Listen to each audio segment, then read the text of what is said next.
संतरे बेचने वाली बूढ़ी अम्मा की कहानी, जिसके पास एक नौजवान लड़का हमेशा आता, हमेशा संतरे खरीदता और खरीदे हुए संतरों में से किसी एक को, उसकी एक फाक को चखते हुए कहता, अम्मा देखो ना, ये तो कम मीठा है।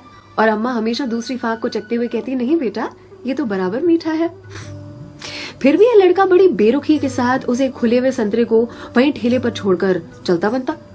अब इस नौजवान के साथ उसकी पत्नी भी हमेशा हुआ करती। एक दिन पत्नी ने पूछा, ये जो तुम हर बार अम्मा के ठेले पर पहुंचकर नौटंकी शुरू कर देते हो, ये संतरा तो कम मीठा है, ये संतरा तो कम मीठा है। संतरे तो मैंने भी चखे हैं, बराबर होते हैं, लेकिन फिर इस नौटंकी के पीछे राज क्या है, चाहते क्या हो तुम? इस पर लड़के ने अपनी पत्नी को एक मीठी सी मुस्कान दी और कहा, मुझे भी पता है कि सारे के सारे संतरे बहुत ही मीठे होते हैं, लेकिन तुमने कभी अम्मा को देखा है? अम्मा इतनी गरीब है कि जो बेचती हैं उन्होंने कभी चखा भी नहीं होगा, इसीलिए तो एक खुला हुआ संतरा उनके ठेले पर छोड़कर आ जाता हूँ, मेरी ओर से उनके लिए। अम्मा के बाजू में जो सब्जी वाली थी, उसने एक दिन कहा उनसे, आपको पता है ये जो सरफिरा आपके ठेले पर आता है संतरे खरीदने के लिए, इतनी चिकचिक करता है आपसे कि आप नाप तोल में उसे ज्यादा संतरे दे देती हो।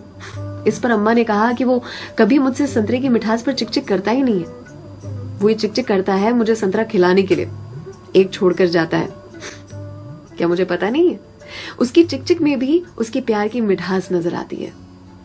वो कहते हैं ना कि मेरे हिस्से से ज्यादा तूने मेरी थाली में परोसा है, कितनी भी मुश्किलें दे ऊपर वाले, मुझे तुझ पे भरोसा है। छीन कर खाने वाले का कभी पेट नहीं भरता और बांट कर खाने वाला कभी भूखा नहीं मरता।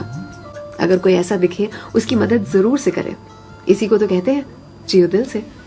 सलाम, दुआ, वणकम, प्रणाम, सत श्री अकाल, केम छो सारू छे, अहमदाबाद आखुई मारू छे। अर्चना की ओर से